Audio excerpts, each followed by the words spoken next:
The Federal Reserve should be ensuring any national bank, its ultimate responsibility is to ensure that we invest into the development of the country. So this is where then, well, what's the difference between a national bank and the Federal Reserve? The Federal Reserve is by nature a central bank, and a central bank is modeled on the Bank of Amsterdam and the Bank of England. And these banks were set up by the stockbrokers of the Dutch East India Company and the British East India Company to serve a free trade, cheap labor, in that case, slave labor, highly speculative, commodity controlled, trade controlled monopoly kind of economic system. So they have a monopoly on trade, a monopoly on cheap labor. Hello and welcome to Take Control of Your Liberty with Scott Tregurtha, where we help critical thinkers by giving you the most true and accurate information we can find, which they should be giving you on mainstream media, but are not. So you can decide for yourself and take control of your liberty, your freedom, and your future. And now, here is Scott Tregurtha. Hello, everybody. I think you're really going to like today's guest. Today we have Mike Steger, chair of Promethean Action, and today Mike and I are going to discuss our Federal Reserve System, the non-constitutional system we now have in place in the U.S., versus the system put in place by our founding fathers, which is also the system we're going to use and wind up with if we, the people, continue to support Trump in doing what he's doing. And that's a good thing, because whenever we've had a national banking system in place, our economy and country was doing great. And of course, we want to make America great again. So without further ado, let's join the discussion. Hi, Michael. Welcome to Take Control of Your Liberty. Hi, Scott. Nice to see you. Nice to see you. So we'll just dig right in here. As you know, I've been chomping at the bit to get to the bottom of this national bank, which was originally introduced by Alexander Hamilton, compared to our Federal Reserve, which most of us do not like. And so I'd like you to kind of explain what the national bank concept is as compared to the Federal Reserve, and what might be the best thing to do about it. Great. Yeah. Well, I think the place to start for anyone, because a lot of this gets caught up in a lot of theory or a lot of kind of idealism, is let's be clear. We're facing a political war. President Trump has become the leader of kind of a worldwide movement to regain national sovereignty. It's not just the United States. It's really many nations. We can list many of them who are directly responding to Trump's initiatives going back to 2016. And there's a fight for national sovereignty. Part of that question of sovereignty is directly related to the national banking system and questions of currency, questions of credit. For many people, there's a whole discussion now of cryptocurrencies and Bitcoin and these kinds of things. But all of that stems from the violation of sovereignty that took place with the bailouts in 2008, 2009 that were sustained for like 15 years, 12, 13, 14, 15 years, depending on how you count it with quantitative easing. There's no reason to get into the weeds on that, but the bailouts were just an outright fraud. It was a crime. You were stealing the future credit of my generation and younger generations, the credit we would use to build up our nation, to build up our civilization, and to hand something to our children and grandchildren of great value was looted. It was to bail out the banking system, which had a preponderance of banks that had made bad investments and bad bets. And they should have paid the price. And under a national banking system, those banks pay the price. You don't gamble, speculate, benefit from all the reward and profits from that for years. Then when you collapse because you made bad bets, have the government take all of the risk that means the taxpayer, that means the average population, and not just the taxpayer in terms of government taxes or government funding. TARP and that kind of thing was one question, but really inflation, massive money printing is the real tax we've seen. That's the real looting of the population and younger generations. And so the bailouts were just outright criminal. You saved a system to kill a generation. That's essentially the policy decision at that time with the bailouts. And Obama was clear. I mean, Bush, of course, was trying to just save his legacy and Hank Paulson save his banking system. But Obama had clear leverage at that point. Even John McCain, who had horrible foreign policy, at that point in 2008, when the thing became a disaster in September, even McCain had the morality to say, wait a minute, before we just go around bailing out banks, let's have a discussion about this. Obama took the other approach and went hardcore in with Wall Street. So that was a real violation of our sovereignty beyond anything we could really imagine, and it was exemplary of the Federal Reserve System. So let's just take what you asked now, the national bank versus Federal Reserve System, and compare them. But with under the standpoint that we're facing a political war, we've had 15 years of atrocious, perhaps the most criminal banking and credit policies imaginable. We saved a banking system to neglect in our entire future population. And that the steps that President Trump is going to take are going to have to be based on winning the war, not just fulfilling some person's theoretical ideal. Yeah, it'd be great to just tear everything down and start from scratch, but that's just not reality. In a war, you have to figure out how to make this work.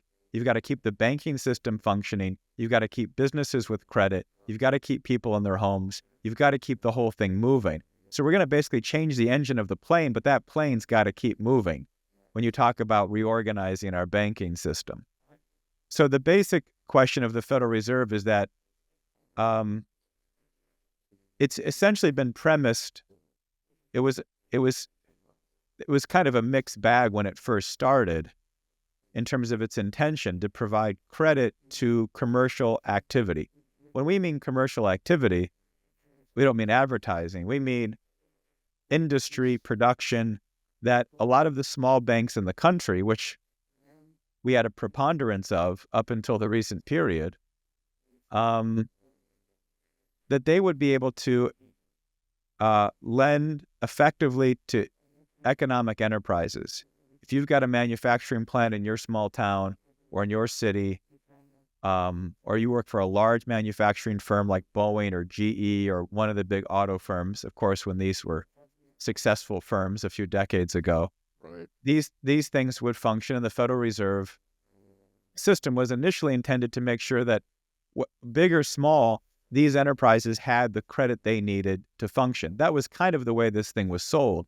It came up out of the demand from farmers, largely, who were getting way underpaid, that there wasn't enough credit supply in the country. There wasn't enough currency to keep crops up, crop prices up, so that farmers had the necessary wages or profits to go and replant the next season and pay for their family and raise their family and so on, and make the capital investments into the farm. This question of needing credit supply is a critical question. It goes back, maybe the first time it was really confronted in the modern era was in France after the 30 Years' War, where a finance minister, economic minister, Colbert, faced a major shortage of credit supply. And so he was just doing everything possible because he was limited to gold and silver. I'll come back to that in a second. But what I want to just reference is, so the Federal Reserve was kind of sold this way, but very quickly with World War I, it became a massive, an explosion. We talk about forever wars in debt of the last 20 years, but this has been going on for 100 years, 110 years. It started with World War I, and then the entrance of World War I under Woodrow Wilson. And a massive expansion of government debt. And so the Federal Reserve, instead of now being largely based upon commercial credit for industry and production, the Federal Reserve became based on the massive amounts of government debt. And as long as you had government debt, the Federal Reserve would discount that, means buy it at a small discount, essentially. And you could go gamble with that however you wanted to. There was no real reining in of the speculative activity. So now massive speculation took place. All the government debt went directly into a stock bubble, into other financial bubbles, like we see today in real estate bubbles, the housing bubbles. They call it the everything bubble. But this process of massive inflationary bubbles where you make quick gains. And the problem with inflationary bubbles, so the Federal Reserve, massive government debt, the Federal Reserve monetizes that, discounts it, and then allows Wall Street, who largely controls the Federal Reserve's core system, to go and gamble in speculative bubbles. And bubbles are just incredibly destructive to the economy, but bankers love them. They usually can totally control them. We saw this with the housing bubble. Banks blew up the housing bubble, and then once they realized the bubble was going to collapse, they went and bet against the bubble. Right. And so when the bubble crashed, they were able to hedge their bets and investments in the housing bubble. So that was exemplary of the Federal Reserve System. The housing bubble was an exemplary case of allowing government debt to then be turned into a massive speculative bubble that the American people thought was a great boon. We were having a big housing build and everybody was going to own a home. And when it crashed, Wall Street bet against the whole bubble, then got bailed out for various losses that were international. We bailed out the whole system, all because we had to preserve the so-called banking system, which the Federal Reserve is the predominant regulator. I mean, the Federal Reserve System is what regulates our entire banking system. Mm-hmm. I mean, we have the SEC, you have the comptroller of the currency, you have the FDIC, but it's the Fed which is directly working on the kind of day-to-day, week-to-week transactions of the entire banking system. So when the debt exploded with World War I, and then the debt exploded again with World War II, and then when we had major financial changes in 1971 and an era of deregulation takes place within the banking system, and more debt just gets expanded, you get this spiraling system. And then Congress has an incentive to overspend. And they can tax based on the income tax, which was a part of the Federal Reserve System. Okay. So government's overspending, constantly creating more government debt. That debt allows the Federal Reserve to create and enable the banking system to engage in more and more speculation. They get Congress to deregulate, so more and more speculative activity becomes legal. You just get an out-of-control system. So we're really at the point where we've got to change how we're thinking about this banking system. And we have to start with, well, what is the point of a banking system? It cannot be to serve the banking system. Right. Right? That tautology just fails. And that's what we have. The Federal Reserve expressed at the point of bailouts, the banking system is here to serve the banking system, to serve the banking system. And we're all there to help serve the banking system. The initial idea of a national banking system based on credit, not money, and in a certain sense, it was easily defined at this point. So we're talking 1670s, 1680s, in the early colonies like Massachusetts Bay Colony of the Americas, there was a shortage of gold and silver, unlike the South American colonies of Spain, which were loaded with gold and silver mines. And so Spain became incredibly rich with money. Right. But Spanish culture degenerated rapidly, not unlike the degeneration of our culture over the last 50 years. that monetary wealth is really the fastest way to cultural destruction.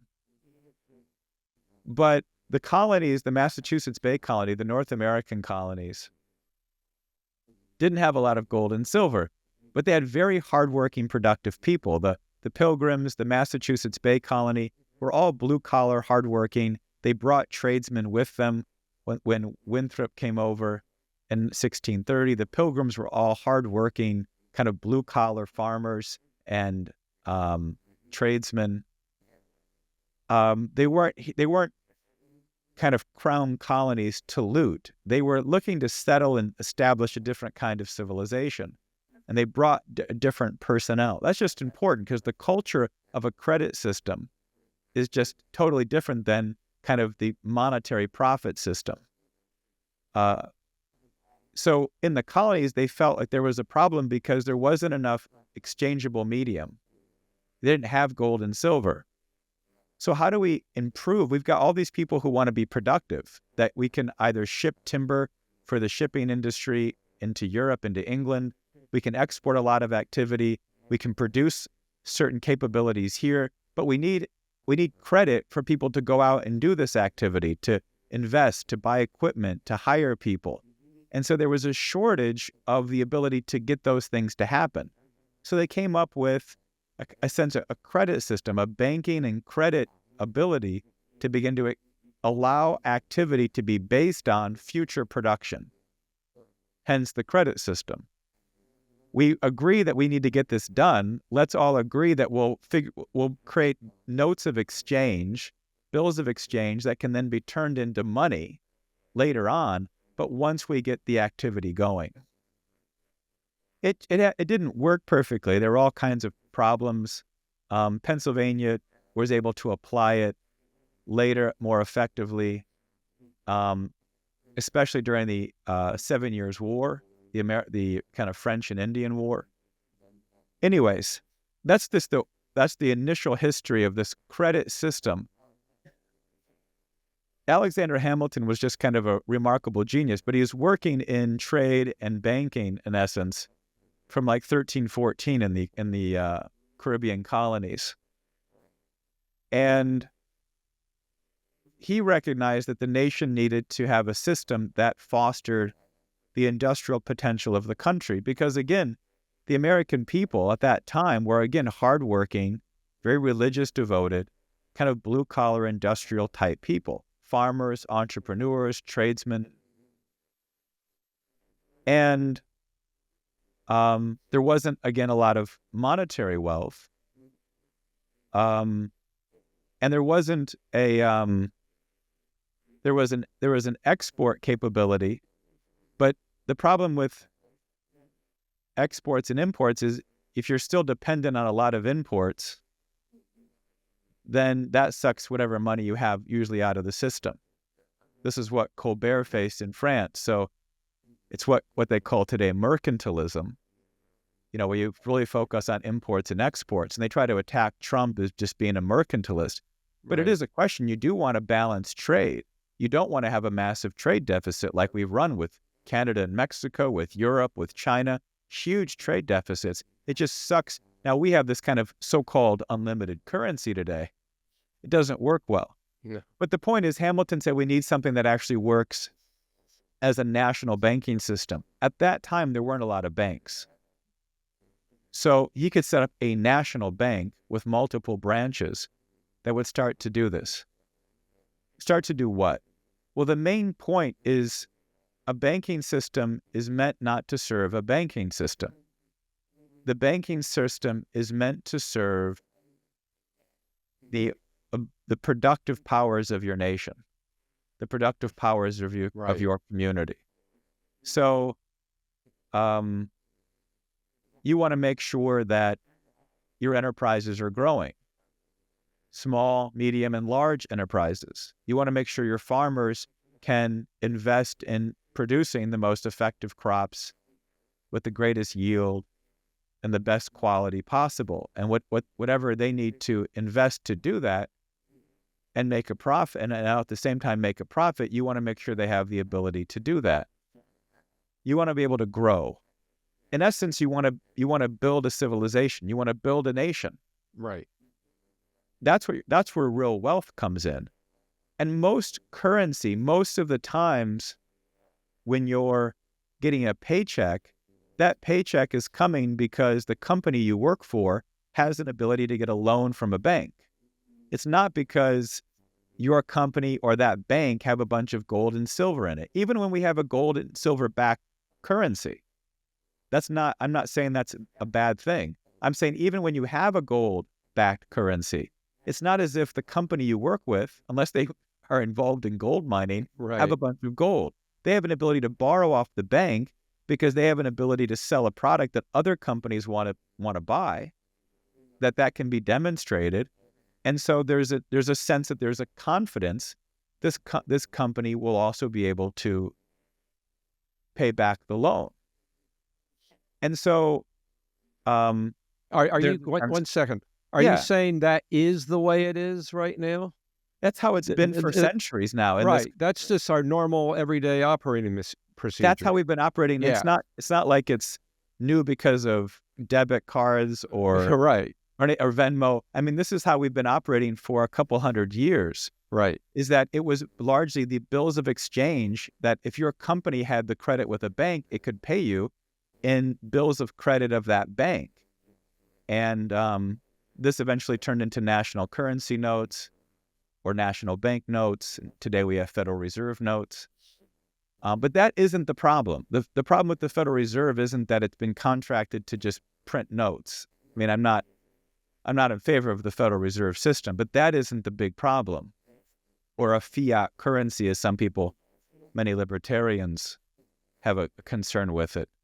The basis has been of a banking system is to serve so that your nation is incredibly productive, and to also ensure that your banking, your nation's credit doesn't get caught up in a speculative bubble.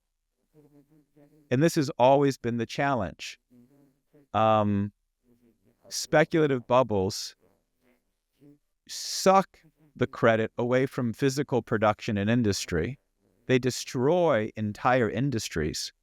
They take all the capital development, all of the machinery, plant, buildings, skill sets of the population that you build up. And if you run a speculative bubble like we have now for 20 some years, you will knock out and wipe out those entire industries. And then once the speculative bubble pops, you've got to go back and rebuild it. The same thing happens when you do free trade. Free trade turns certain things, back in the 1800s, it would have been cotton, for example, where if you shut down, you open up free trade and have no tariffs, then all of a sudden cotton makes so much money on the international trade market that all of your credit floods into cotton, and it becomes a speculative bubble of cotton where all the industry and manufacturing otherwise is laid waste without the necessary credit and investments. So that's why tariffs and national banking are so intimately tied. So the point of national banking today is to take the huge pools of money that have been built up, something like $7 trillion in money market accounts. We have approximately $700 billion in commercial loans in total in the country. We have 7 trillion, 10 times that, sitting merely in just kind of like short-term investments, short-term monetary investments, meaning they're practically liquid investments that don't really know where to put the money. Right. And the point of Trump's administration, the point of returning to a national banking system, is to get this pool of money that's just sitting there now moving, vectored into the productive powers of the country. Now, the Federal Reserve System has been completely captured by Wall Street, probably, and by intention. But it's kind of fully complete today. And they have refused to engage in the kind of lending to productive activity that any contracted bank by the U.S. government participates in. If the government's going to participate in contracting a bank like the Federal Reserve, its first and foremost question has to be in ensuring the productive development of the country. That's ultimately how you keep inflation down. That's how you keep employment up. The two things that the Federal Reserve is supposed to do, employment and inflation, are done by investing into increasing the productivity of the country, the physical production. You're saying Not if we letting- did it correctly. If we did it, well, that's the mandate of the Fed. Right. And the only way to do that is not, you don't do that by manipulating the interest rates the way they do, or just buying and selling government debt, but ultimately letting Wall Street handle whatever they want to do with the money that's created. The Federal Reserve should be ensuring any national bank, its ultimate responsibility is to ensure that we invest into the development of the country.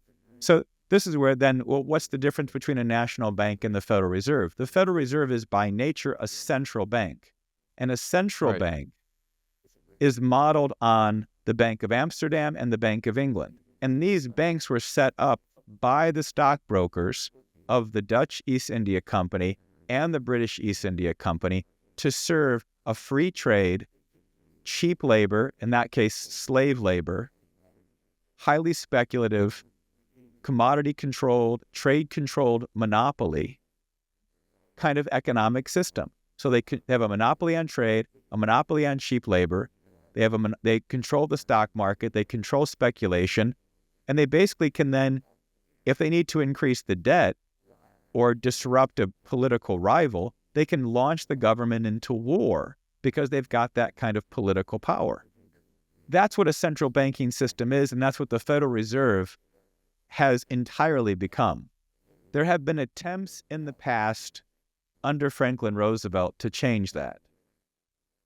There was a proposal in the Depression to set up credit banks, specifically named intermediate credit banks, at Federal Reserve branches, and that these would be specifically focused on ensuring credit was available up to 5-year loans to any commercial enterprise that met a basic, financial and legal standard. That it wasn't like a joke company, but that's what local private banks would be ensuring. And then these intermediate credit banks of the Fed would be directly backing up the local and smaller banks. There was an attempt to do this. It was shut down. And the only time we really got to a point that the Fed started to function like a credit bank was once the war started. Then they provided cheap loans, low interest rates to every war enterprise needed. But we didn't have to invest merely into war. We could have done that in 1935 and built more power plants, built coal plants. We could have gone hog wild with rebuilding the country's industry, energy supply.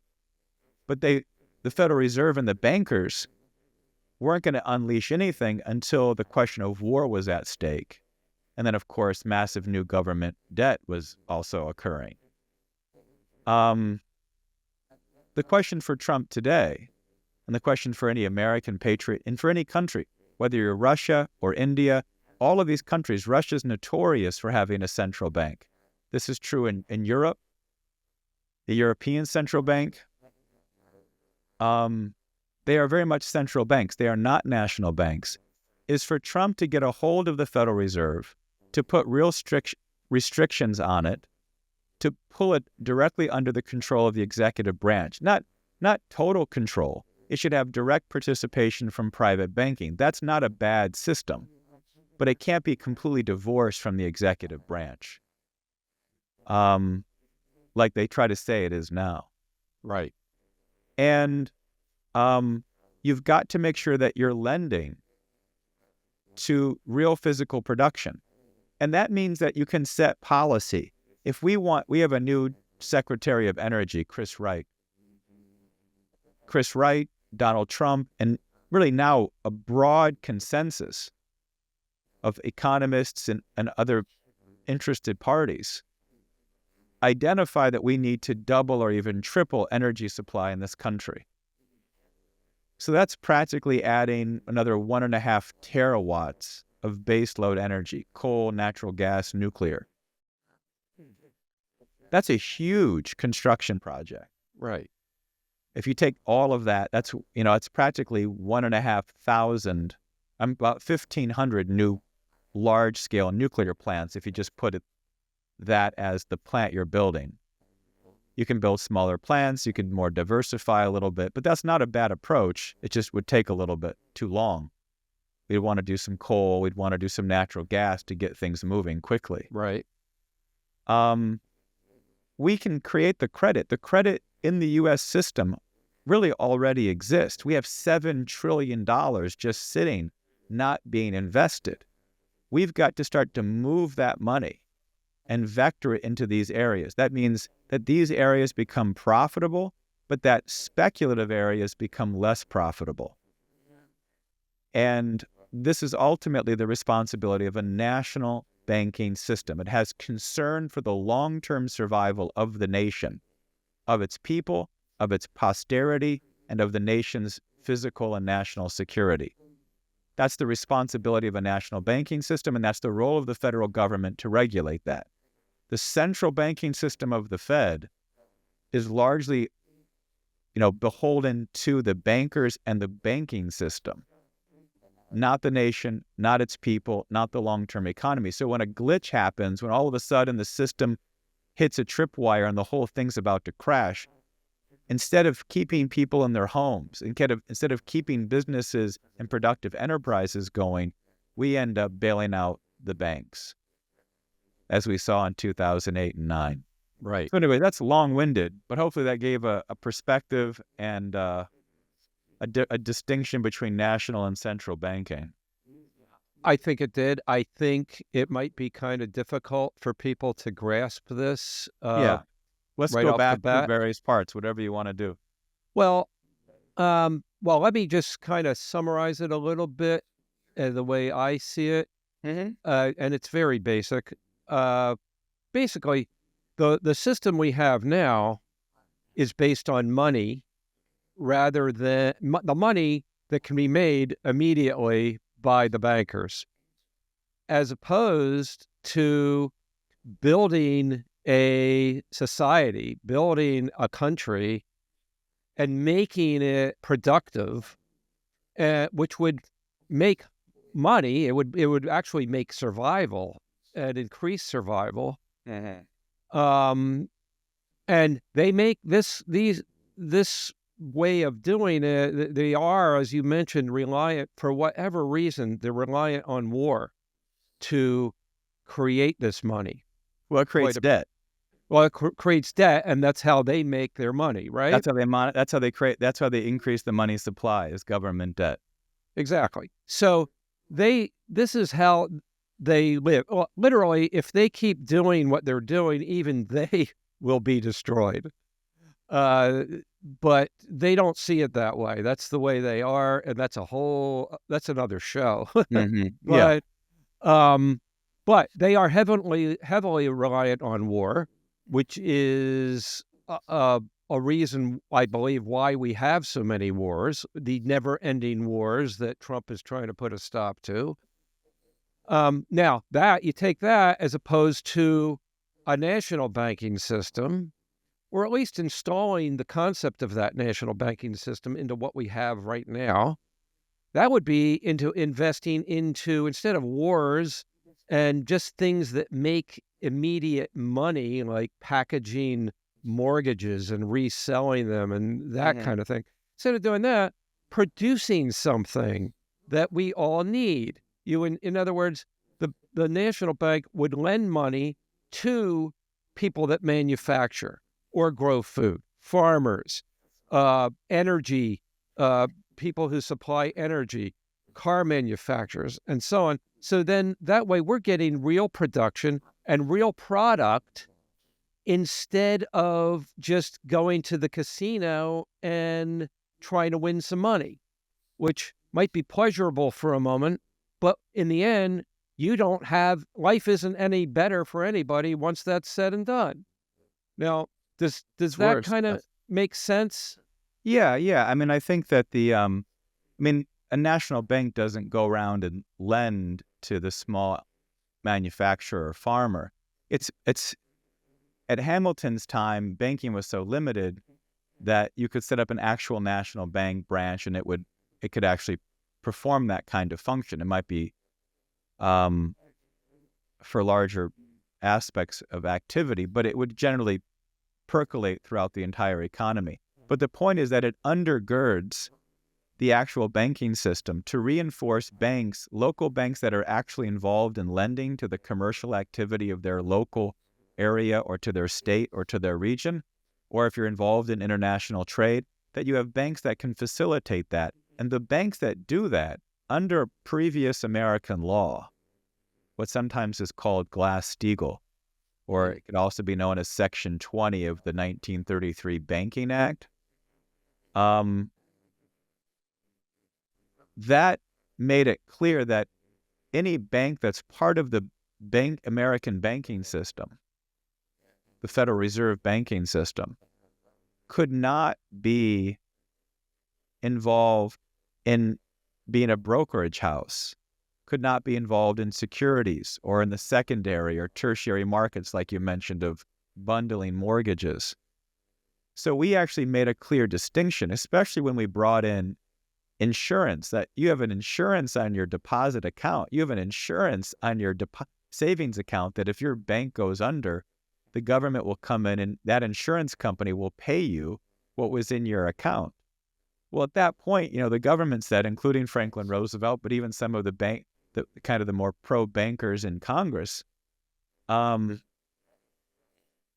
we can't just have insurance on deposits and let these banks then go gamble with people's money in these securities markets. So if you're going to be involved in the Federal Reserve System, you're going to be involved in commercial activity. And we're going to make a clear distinction, what they called a firewall between commercial banking and investment banking. And that was a huge, huge distinction that made clear the point of what a national banking system is. And if people think about it, from 1933 until 1999, our banking system was pretty stable. And that's when we had that Section 20 law in place. In 1999, it was taken out. So that kind of regulation, that kind of distinction, plus some other additional, we could say additional emphasis within the Federal Reserve System on credit for commercial activity, longer-term credit. In 1933 or 1929, when the Depression hit, let me go back. When the Federal Reserve was set up in 1913, it could only what they call discount, or basically buy up loans from. So if you're a bank, Scott, and you loan to Farmer John, and you want to kind of continue to loan that money out, but you only have so much, the idea would be you could go to the Federal Reserve and discount that. They would buy your loan as long as it was a loan that would have to be paid back within 1 year, Okay. or 9 months. So short term. But within just 2 decades, by 1933, that was already very limited. Most businesses, because farmers operate that way. Farmers operate on, I plant in April and I harvest in October. And so I need to borrow in April and I need to borrow in March and I'll pay you back in November. So a lot of the nation's banking based on that kind of farming and that kind of economy was based on short-term cycles. But when you get into manufacturing, you're dealing with 5-year cycles or longer. So they wanted to make changes that the Federal Reserve would now start to discount 5-year paper. They would buy, so if you made a loan to, manufacturing, John, for a 4-year loan, the Federal Reserve now could buy that. The Federal Reserve wasn't having it. They resisted getting involved in backing up the nation's industrial and manufacturing processes. And That's the imposition you have to make. It can't continue to be real estate, financial transactions, financial purchases, hedge funds, or private equity just buying up firms, this kind of monopolization of everything. You've got to be looking to facilitate banks which are going to lend to productive activity and make sure that those banks are then backed up so they can keep lending to legitimate firms in their area, in their region, or their industrial focus. And that's what's got to happen. That can be done. There are clear regulations that can be set up, clear initiatives that Trump can take, but that's what a national banking system gets going. And that way, the people who are becoming more powerful, the people who are becoming more wealthy in this country, are the ones who are now creating thousands and thousands of high-paying, productive jobs. Not the entertainer, not the private equity guy, not the speculator on Wall Street or the hedge fund, but the people that are actually creating jobs, creating wealth, allowing people to build families, build homes, and build businesses. So your banking system starts to clearly express and emphasize the values of your country, of your culture, of your nation. And that really is, I think, at the heart of this, that the Federal Reserve, as you said, looks to focus on maximizing financial profits. Well, profits for what? Profits for prostitution, gambling, and drug dealing? And wars? Yeah, and wars. That's not what we need to be focusing on. We want to focus on making people who are hardworking, entrepreneurs, people taking risk, hardworking, blue-collar laborers who come in and say, look, we're going to work hard. We're going to help build your business. We want a fair wage to be able to build a family. And that can happen because you're not having the speculative inflation that you've got today. You've actually got a slight deflation because you're constantly improving your production. You're bringing costs down because your productive processes are getting more advanced, more cost efficient. And that's what a national banking system puts a focus on. This became a real challenge because during the high tariff period that President Trump talks about in the 1870s, 1880s, 1890s, we had high tariffs, 40%, 50%, some cases 60%. We were pulling in huge amounts of money from trade to cover the government budget. But what was happening was we were also building up these large industrial firms, largely around the railroads, Carnegie especially, which became J.P. Morgan. But that transaction, J.P. Morgan buying U.S. Steel and then basically destroying it over time. Now U.S. Steel is the fifth largest steel producer in the United States now. It used to be the largest company in the world. It's the fifth largest producer of steel. We don't produce that much steel, and it's the fifth largest. So, yeah.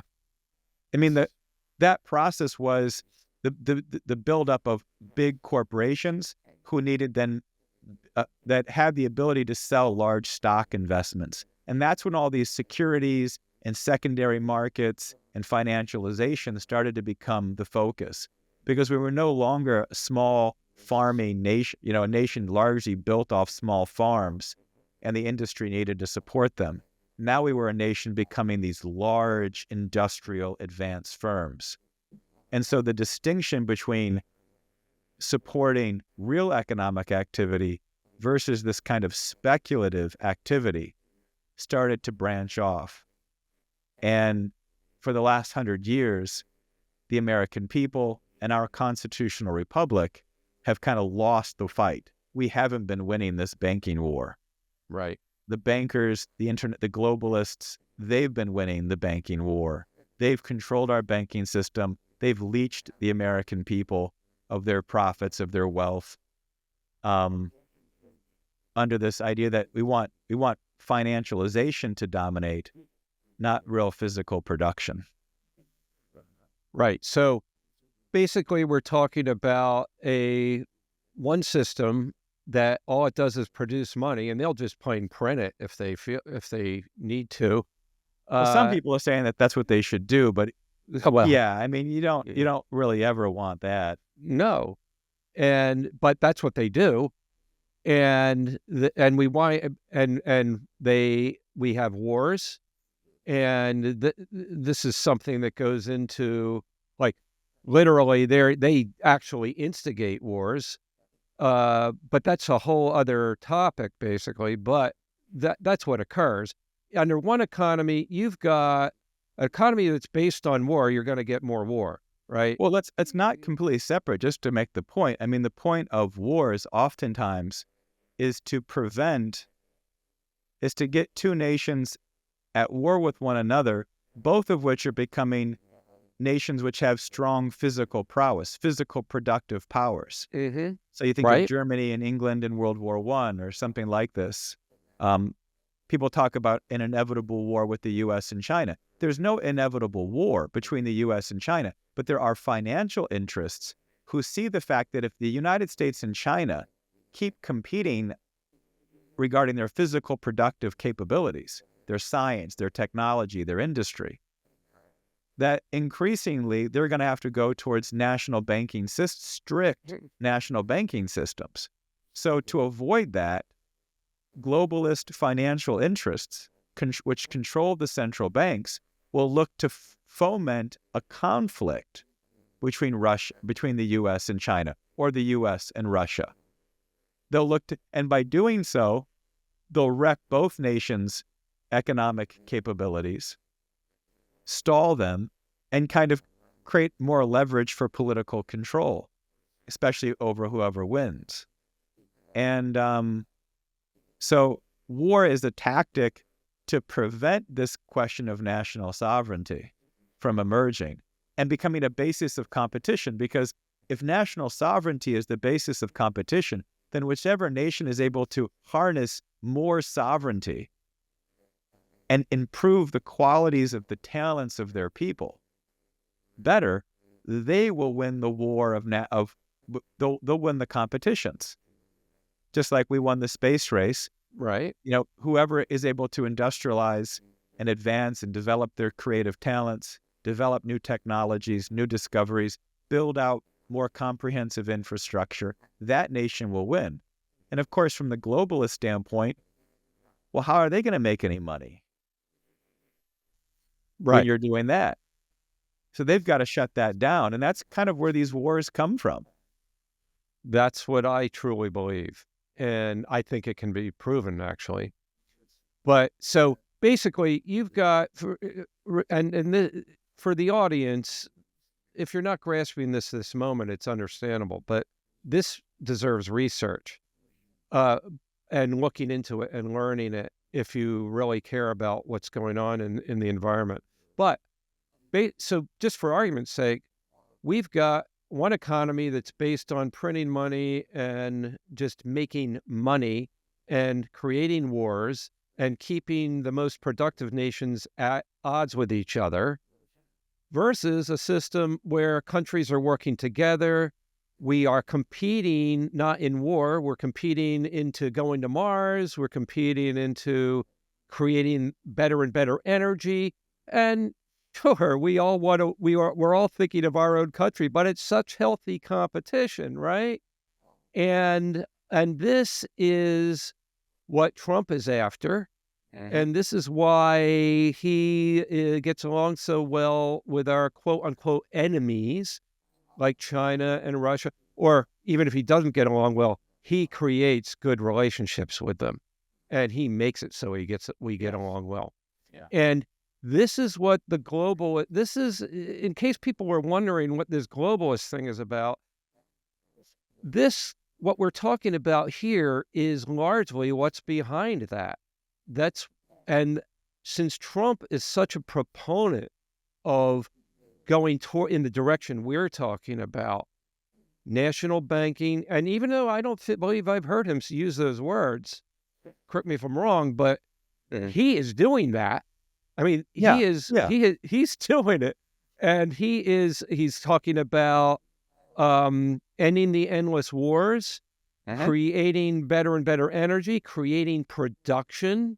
Yep. He's not talking about raising and lowering interest rates and manipulating the economy and just creating more jobs, Right. which might be 90% for the government, right? Right. He's talking about creating an economy where we produce things we all need: energy, cars, food, all that. We all have good livings. We have plenty of jobs versus constant wars, and we're all starving and don't know how we're going to pay for our groceries. Right. I mean, So, you want to reward. I mean, you think of the thrifty person. There used to be a real value in being a very thrifty person. There wasn't tons of credit cards. You couldn't just spend. You got the tax and spend kind of government cycle we've been in. But a thrifty person, well, because the point is that without this kind of speculative Federal Reserve system, companies that have to compete with one another have to be very spendthrift in how they're spending their money and where they're investing it. You're creating a culture where those people who are willing to conserve and focus on what their priorities are, where do they make critical investments? How do they make breakthroughs in new technologies? They're not just, going to spend a huge amount of money looking to become a monopoly like Facebook or Google or Boeing or, General. The idea of national champions, of monopolistic titans in industries have become shell companies, which have loaded costs, bloated expenditures, massive advertising programs with no focus on real productivity. And the way you ensure you've got an environment for real productivity and competition is to have the government making sure that we're not having these monopolistic controls, and that the banking system is going to facilitate the small entrepreneur with a good idea who can demonstrate that idea works to help him build that up, to make sure he has the credit supply, not simply because he has the bloated budget of a Boeing or of a Google or of a Facebook, but that there's actually a real idea of industry and production. And then, part of this gets into demand, because part of it is that broad-scale industrial development cannot happen on its own. Right now, there's a lot of companies who are getting involved because our defense contractors have become very out of date. And the Ukraine and Russia war has exposed that real war is completely different than anything we've faced since World War II. And the kind of colonial wars we fought in Iraq or Afghanistan were not real warfare. And so there's all these defense contracting companies coming up with new technologies, drone technologies, and other systems, other space-based systems, all of which are fine. But you recognize that the demand for that is coming from government expenditure. And in some cases, government expenditure does drive this kind of broad market-based activity. And this is where people start to go, wait a minute, you're saying the government's going to drive the economy. And it's like, well, at some point you have to say, do we want to keep building more and more weapons? Or do we want to, say, build, 1,000 new nuclear power plants? right. Well, that comes from a policy commitment, an industrial policy commitment. And if you're going to build 1,000 new nuclear plants, and where are you going to produce the components for those? What new manufacturing locations do we need to build up? What new steel plants? What new metal alloys? What new factories? And, today, if you go to Japan or South Korea or China, if you go to Mitsubishi in Tokyo, if you go to Hyundai in Korea, if you go to some of the large industrial firms in China, even in electronics, you will see huge megaplexes for not just a manufacturing complex, but a cluster, practically a city-sized cluster of integrated industrial capabilities. This is industrial policy. And it's not as if the government has to define the budget for all of this. A lot of private companies will get involved. The General Electrics, the Westinghouses, the Boeings, Ford, General Motors, these companies are all still capable of advanced industrial production. They've just been out of date. They've been out of practice. But they can get involved in making sure we build these things up. Apple on electronics is a huge factor. Intel. These companies are starting to invest. You're starting to see a revival. But there can be a real industrial policy. If the government sets a policy that this is what we're doing and backs up some of these projects with, say, 15%, 10%, 20% of the cost, we'll say the government will buy in, the rest is the private sector. That can spur and drive it, a kind of industrial demand. And once you get that demand moving, you get all different kinds of new elements. You get the infrastructure required, like the power supply. You're going to need to rebuild our rail system, our industrial rail system. You might start to want to build up a high-speed rail or maglev rail kind of commuter systems because you've got such a dense traffic activity. But you start to get other demands that are driven by the development of intense industrial complexes.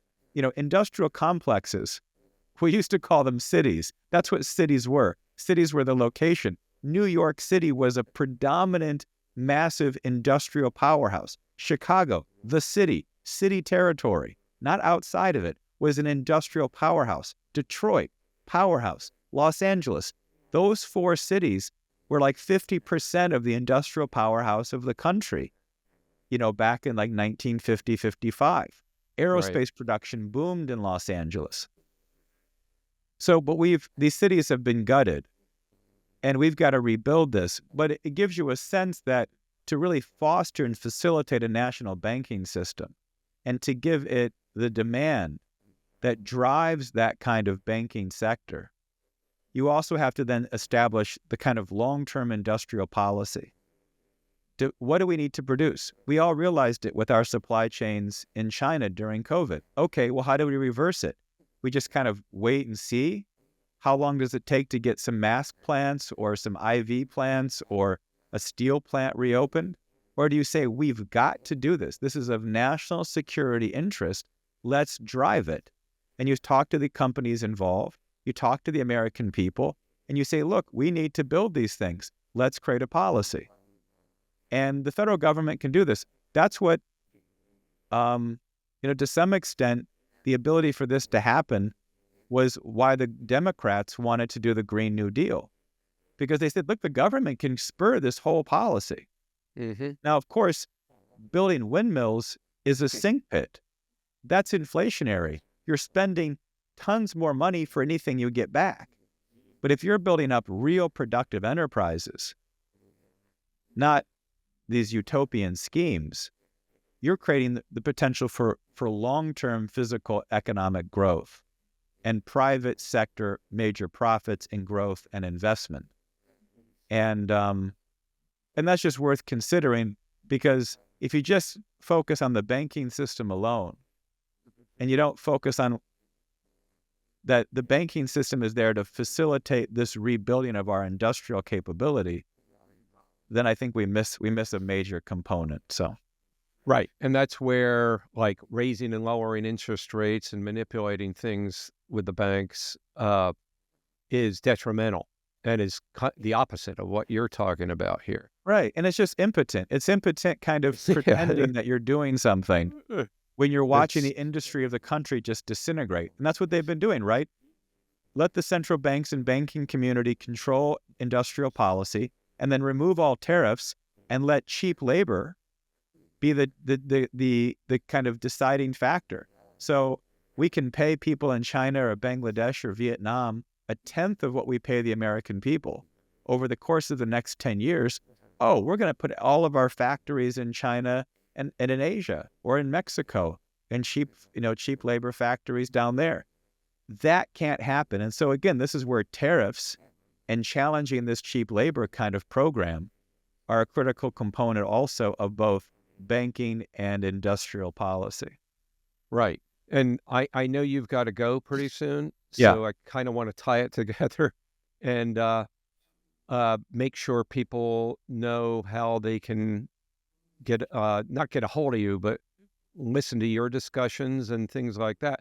But before I get into that, I just want to kind of tie it together here. Sure. Basically, you're talking about what we've got going now is the Federal Reserve and this mode of operation with money, as opposed to real growth, is basically an oligarchical system.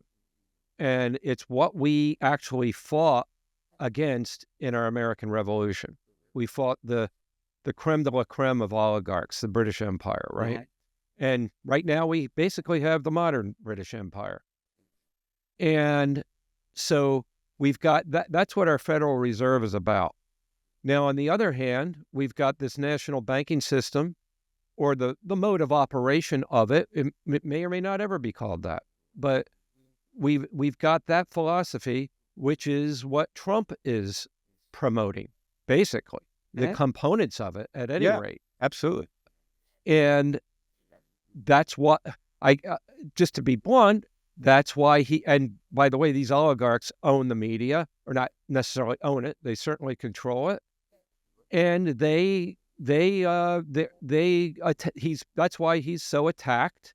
That's why the election was rigged back in 2020, and so on. I don't want to get off on those tangents, and they actually tried to kill him. Okay, I'll just put it right on the table. Yeah, I mean, part of the reason they want to kill Trump is because his references to tariffs, and this is true with even a lot of the Republicans, when you set tariffs to determine the industrial policy of the country, it looks simply like an external action. You're acting upon other countries and foreign companies. But ultimately, you're saying the government plays a role in shaping the long-term trajectory of the development of industries in our country. And they used to call it a dirigistic system. It just means you direct industrial policy. You don't let an oligarchy, you don't let globalist oligarchs and bankers set your long-term industrial and scientific policies unless you want to watch your country be destroyed. And Trump is taking us back to a dirigistic system, and that is by all means. If you end the wars and go back to that kind of national sovereignty, that is why every American president has been either, the ones that have been, shot or killed. Right, exactly. In fact, like Lincoln had a end the form. war and build the nation. That was Lincoln entirely. Right, and he had a form of national banking called greenbacks, but and he got shot. All right, so basically, we've got a breadth of time here, where we've got this.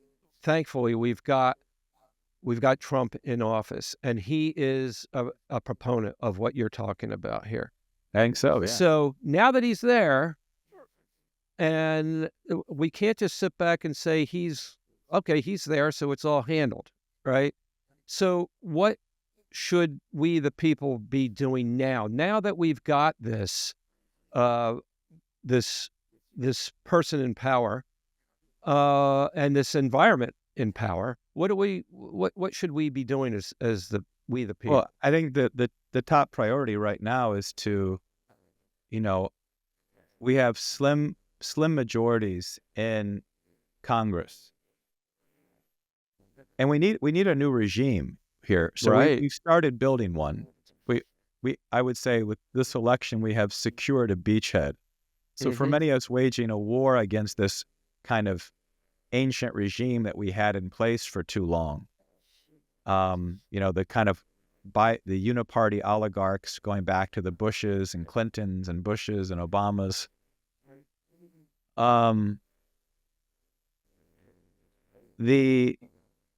To expand that majority in Congress, we're going to need more and more of the Republican Party to understand this kind of outlook, that too much of the Republican Party still believes in a kind of libertarian outlook, that we don't need a large government. Scott, one thing we haven't talked about is how big the government needs to be to do all of this. Right. The government needs to understand this principle and then get the F out of the way. Right. Exactly.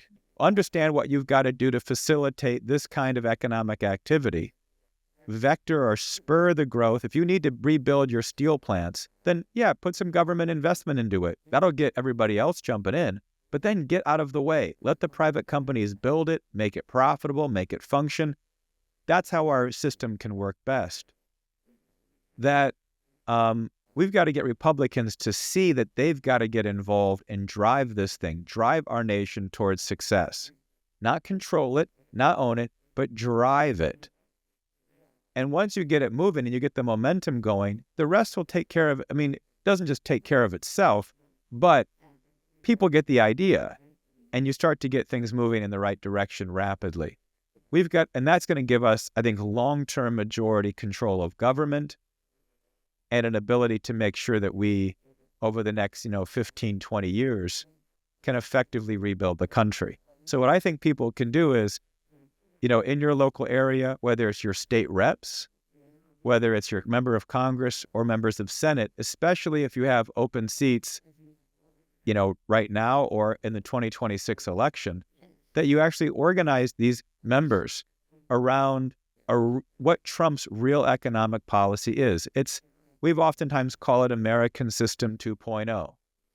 That the American system is what Hamilton and Lincoln in the 19th century was based on. William McKinley, it was the American system of economics. That was kind of the pre-electricity, pre-modern era.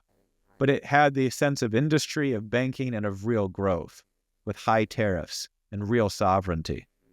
And we want to now take that up to another level with American System 2.0. That's what Trump recognizes. You see it in his policy and in his outlook.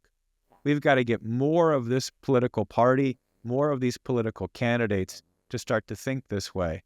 And so you asked before, I give a Monday night discussion on Promethean PAC.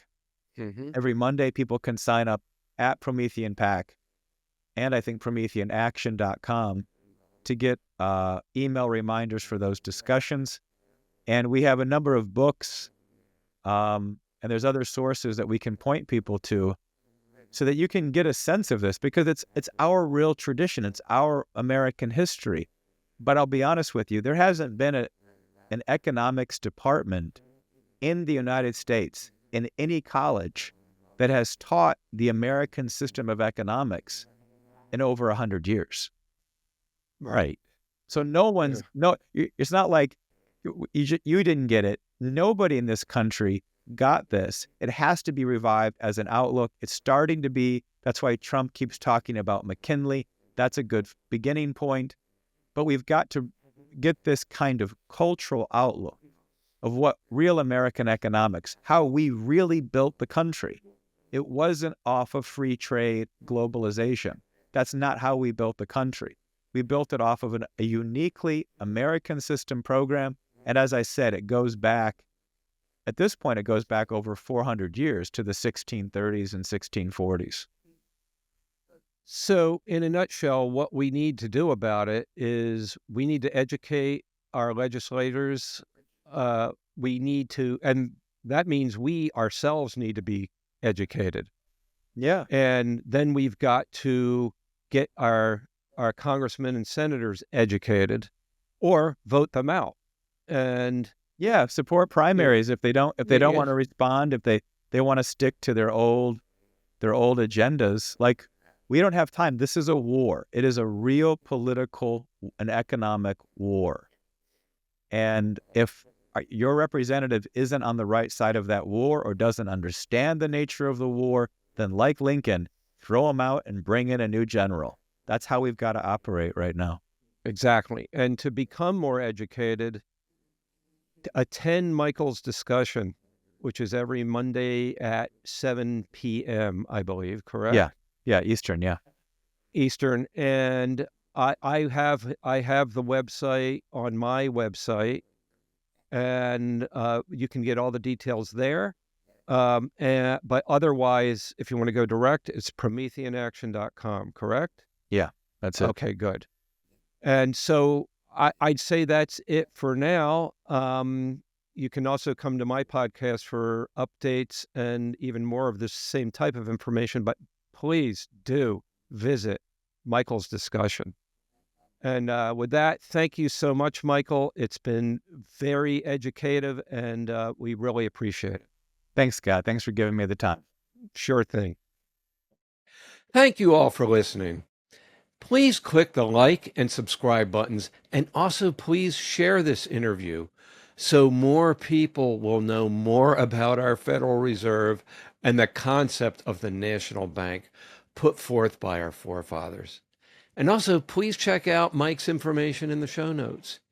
He and his organization, Promethean Action, has an online discussion that you can participate in every Monday evening at 7 Eastern Time, which has people all over the country tuning in.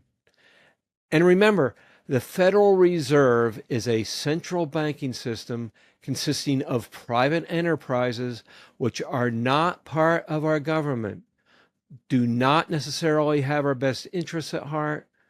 They majorly control the media and are majorly responsible for most of the wars and chaos in the world. So the best thing we can do is replace it with the national banking concept our forefathers, who did have our best interests at heart, put in place, and which is consistent with Trump's goals and financial policies, because he also has our best interests at heart. And let's make America great again. If anyone has any questions or comments, all my contact info is at www.takecontrolofyourliberty.com. I look forward to hearing from you, and until next time, remember to take control of your liberty, because you don't want anyone doing that but you.